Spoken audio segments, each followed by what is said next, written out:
r/AskReddit. What is the stupidest thing you've done, just to show you could do it?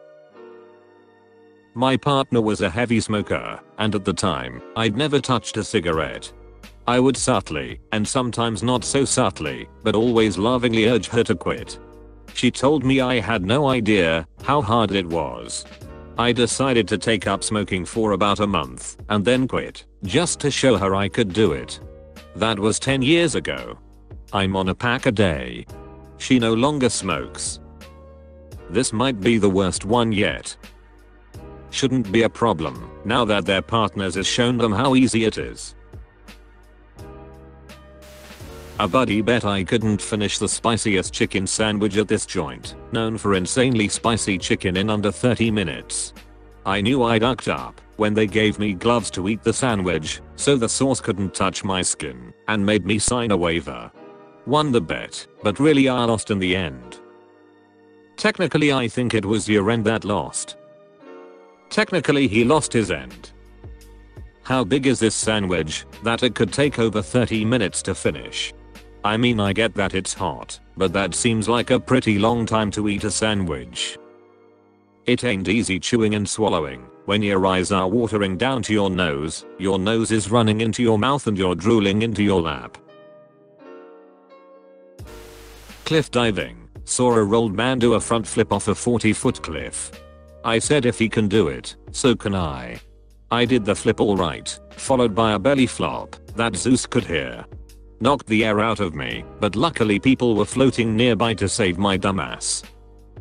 I bruised my ass by jumping off a similar height rock and landing in a seated position. How was that enema? Public enema ducking sucks. I fell water skiing one time and my father, being the kind man he is, pointed to the giant turd floating next to me and would not help me back in the boat while he laughed about it, and I, as a 14-year-old boy, had just been ass ducked by a lake.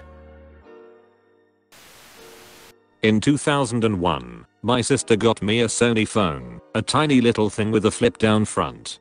She worked in a phone shop and got discount.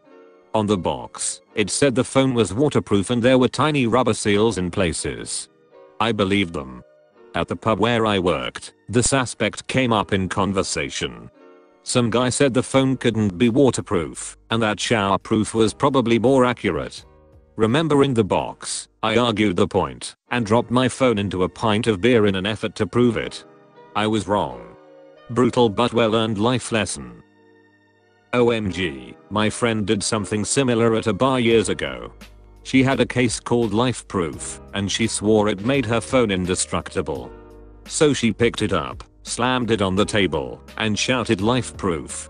When she lifted it up, her entire screen was shattered. Walked through the brush of archery line to get a football to prove it wasn't poison ivy. I did it. I got the football. It was poison ivy. I once did something similar, but it turns out I'm immune to poison ivy. The rest of my friends? Not so much. Fun fact, poison ivy in humans is like chocolate for dogs, it only affects 40 to 60% of things. With chocolate for dogs, it affects enough of them to just avoid all dogs from all chocolate just to be safe. With poison ivy in humans, only a certain percent get the effects.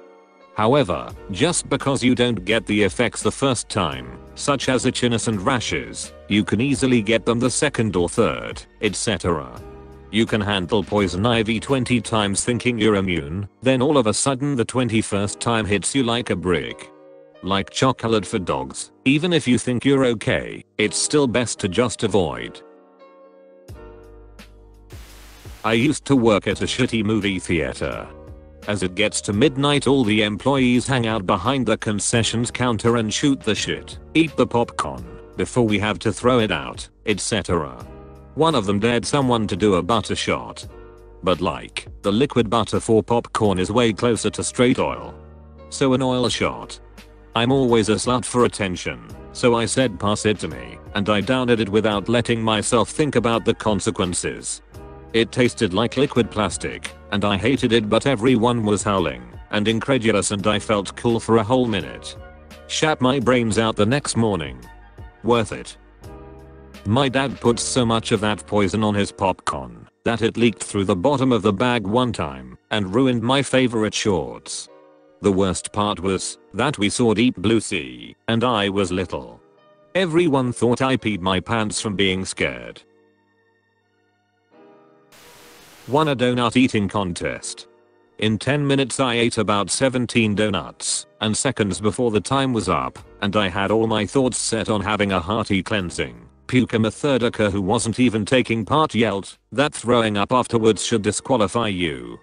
Somebody counted that I took in a few days worth of calories. My appetite came back 2 days after. Ridiculous. You ate the most donuts in the allotted time frame. Everything after that doesn't matter. Yeah, it should only be if you throw up during the event are you disqualified. Jumped illegally over the China-Myanmar border and back again. Lucky you're not rotting away in a nasty ass prison cell. Parents put a curfew on the computer when I was around 12 during summer break.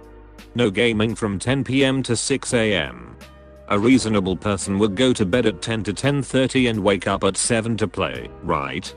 12-year-old me just stayed up until 6 AM, woke up my parents, and played until noon. Then died until dinner. Rinse and repeat for a few days until my parents got sick of waking up at 6 AM. Then I went back to gaming until like 2 AM. That's one way to solve the problem, haha. I, at age like 9 to 10, wanted a cookie that my friend had. Said friend proceeded to completely lick the entire cookie. Still want it? He said holding it out. Dumbass me proceeded to grab it and eat it in one bite. Total power move looking back on it. Gotta assert your dominance. Meanwhile he too sees it as a power move and still tells people the story to this day of the most hardcore kid he ever met who took a cookie from him after he licked it while he stared in shock and or at the brass of this man in child's clothing before him. I proved to myself that it's possible to eat 5 kilos of shrimp in one sitting. I also proved that eating 5 kilos of shrimp in one sitting will make you very very sick. Agreed. Red Lobster did all you can eat shrimp once, and I considered it a challenge. I sat down and immediately asked my waitress what the most shrimp she had seen a person eat was. I did a similar thing at Olive Garden with the endless pasta. Turns out it's not endless, and they just keep giving you smaller and smaller portions. I had to ask for 2 plates, because the waitress wouldn't come around quick enough. But she got a nice tip, so I didn't feel as bad. I was a sophomore in high school doing cross country, swimming, and track. I needed the carbs. I was about 4 years old and my grandfather was making something with buttermilk. I saw it in his hand, and I cried and screamed and begged to have some. He kept saying, "No, you won't like it," but I persisted. He finally poured me an entire glass. I took one swig, and I'm sure he could see the disgust on my face, because he looked like he had one. I stared at him right in his eyeballs as I chugged the entire glass. My kids did this with Baker's chocolate. They, at the time 9 and 6, begged for a piece. They are it, and I could see the disgust in their faces, but they had to be all alpha and be, "It's good." And then had another piece. Morons, I had eating chocolate in the pantry. Should have told them, since they like it so much that's the only chocolate you'll buy for them from now on. When I was around 12, I was neglecting to flush my piss. Too busy playing Armored Core. So my dear mother brings me into the bathroom and tells me if I don't flush next time, she's going to dip my hands in the piss. I wasn't even a malicious child, just salivated at the opportunity to show I could withstand the punishment and was thus unafraid. I could imagine a little 12-year-old thinking he's badass dripping with piss and his mom completely terrified of his immense power. Shoved my pointer finger into my nose up to second knuckle. I then got a sinus infection. Who knew? My daughter did that to me when she was 2. Then she hooked her finger and pulled. had a terrible blood nose, and for a few days, if I sneezed it would start back up. 0 out of 10, would not recommend. When I was 6 I stapled my fingers, because I had convinced all of my friends that I had iron hands. I was around that age too, and I was fiddling around with a stapler and stapled my pointer fingers together. It was the skin just next to the nail so it barely hurt. I went downstairs to tell my mom, who was doing laundry, that I stapled my fingers together. I still remember the look on her face to this day. I stabbed my leg with a pencil in elementary school. I told people I couldn't really feel much pain, which, at the time, was true. There was a spot on my leg from the lead for years. Lol, I still have a piece of graphite in my left hand from getting stabbed with a pencil 33 years ago. I have a graphite pencil mark in my leg from grade 2. My lunch buddy stabbed me when I tried to kick him under the desk. I'm 54 years old. You should head to r/pencil stabbers. Oh my, I have found my people. In grade school, maybe age 11 or 12, I had these cheap jeans. I figured out that I could flex my belly and pop the button open, found this funny and guy friends in class, got a laugh too. One of them turns to a girl, "Hey girl, check out what OP can do." I flex my belly and let out a huge fart while the button popped open. She turned away, my buddy laughed, and I never did this trick again. Played that stupid ducking 5-finger fillet game with the compass back when I was in school. As I got more confidence I obviously got faster and inevitably the point went right into the side of my fingertip. Ducking idiot. I played that stupid game at scout camp. I stopped after one of the younger scouts got too cocky because he could go faster than us older guys and sliced about 1/2 inch into the webbing between his fingers. I can still see the blood. I told my 6th grade friends I could just off a 2-story roof and not get hurt. Guess who only got a scraped knee that day? Not me. I broke my leg. Parkour people, on the other hand, can do a safety roll and be mostly unharmed aside from some mild pain. Not me, but one of my former co-workers told us about the time he ate a tub of butter on a dare. He made it about halfway through and had to throw up. He said what came out was neon yellow. For the next month, the smell of butter made him gag, and when he perspired, he could still smell it. You'd think he'd learn, but he attempted the butter tub challenge a second time.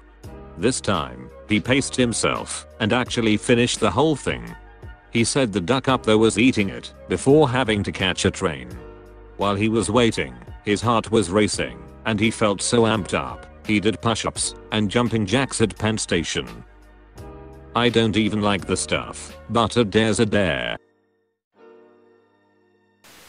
I was learning MMA for 3 months when some guy challenged me to a fight. I immediately accepted it because I wanted to impress my crush by beating him. Turns out he was a national champion and was in the state for a MMA tournament. I got my ass kicked for solid 3 rounds. At least you made it 3 rounds. Drank a ridiculous amount of alcohol for my body weight to show off to a date. She had to drive herself back to her town with my friend with benefits that joined us for the night in the passenger seat, and me dying in the back of my own vehicle from a rotten case of alcohol poisoning. Never. Ducking. Again. Not surprised she wasn't into me after that. Hell, I wouldn't be into me after that. I can do a standing backflip. The best time to prove this isn't when you're 7 drinks deep wearing a short bridesmaid's dress and underwear made for speed not comfort. Yep, bride's grandma got to see my ass, but I landed it perfectly.